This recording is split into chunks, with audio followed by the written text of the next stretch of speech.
Avez-vous déjà eu le problème de communication avec un de vos peers?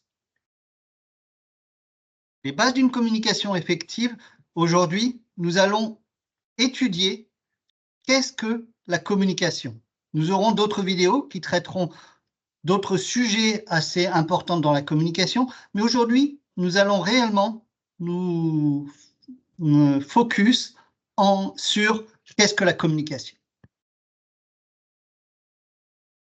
Qu'est-ce que la communication? La communication est un échange entre deux parties, l'émetteur et le récepteur. Si il manque un de ces deux parties, il n'y a pas de communication. S'il n'y a pas d'émetteur et quelqu'un écoute, vous pouvez comprendre qu'il n'y a pas de communication.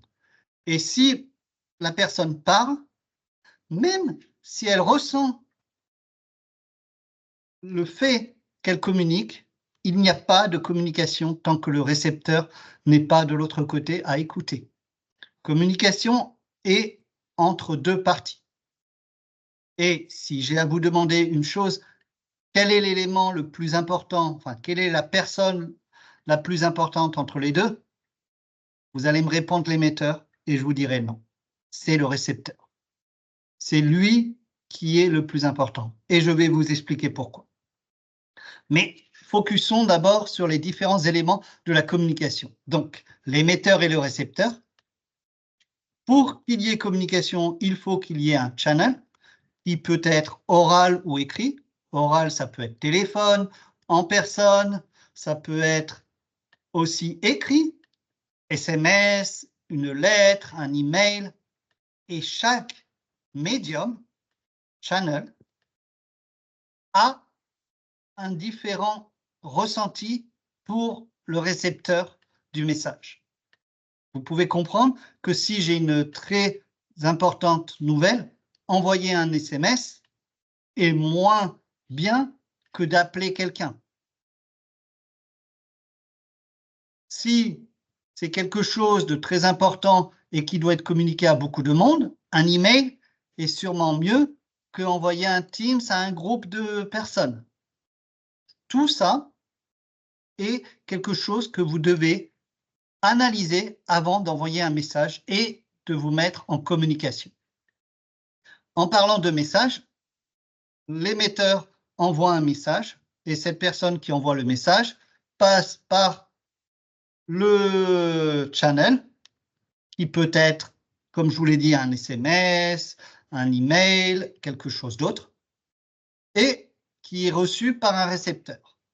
Et j'ai mis deux icônes différentes entre l'émetteur et le récepteur du message, puisque l'émetteur écrit un message et c'est possible que ce message soit interprété différemment par le récepteur, même s'il écrit au mieux. Et ceci, nous le voyons beaucoup dans les communications de couple, par exemple, où une personne envoie un message et la personne qui reçoit le message le comprend d'une façon différente et crée un conflit dans la relation. Maintenant, allons voir qu'est-ce qui est un disrupteur de la communication. Il y en a beaucoup et j'en ai pris quelques-uns que je pense importants à partager. Il y a les sources externes, c'est-à-dire le bruit, les environnements. Ça peut être très bien comme des travaux autour de votre maison et qui fait du bruit, mais ça peut être aussi un bruit au niveau de ce que vous écrivez. S'il y a un problème au niveau de votre connexion Internet et que vous êtes en vidéoconférence, le message peut être coupé et c'est une source externe qui disrupte la communication. La qualité sonore, qui peut être l'accent. Un accent peut vous empêcher de comprendre le message, même si le message lui-même est bien écrit. La qualité sonore peut être beaucoup d'autres choses et il couvre aussi d'autres éléments qui sont écrits. La langue. Et quand je parle la langue étrangère, vous pouvez comprendre que deux personnes qui ne parlent pas la même langue ne se comprennent pas. Mais il y a aussi le côté communication linguistique différente entre différentes positions. Prenons l'exemple d'un exécutif à un exécutif.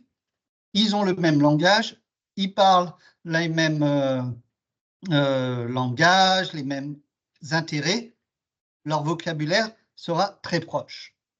Maintenant, prenons l'exemple d'une personne qui est opérationnelle, technique, qui est sur le terrain, qui parle à un exécutif, un cadre supérieur.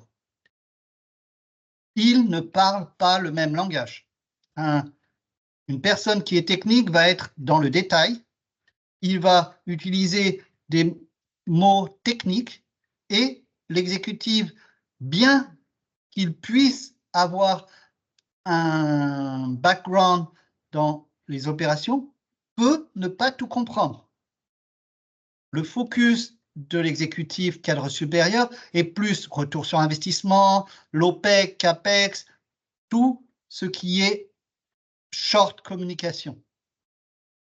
Si tu écris un long mail à un exécutif, tu peux comprendre qu'il ne sera jamais lu, il n'a pas le temps de le lire et il aime les messages droit au but. Et inversement, un exécutif qui écrit un message très court, sans détail, à une personne technique n'aura aucun effet puisque la personne technique s'attend à avoir des détails et comprendre exactement qu'est-ce qu'on attend de lui opérationnellement. Il est très important de s'adapter à la communication de la personne avec qui vous parlez.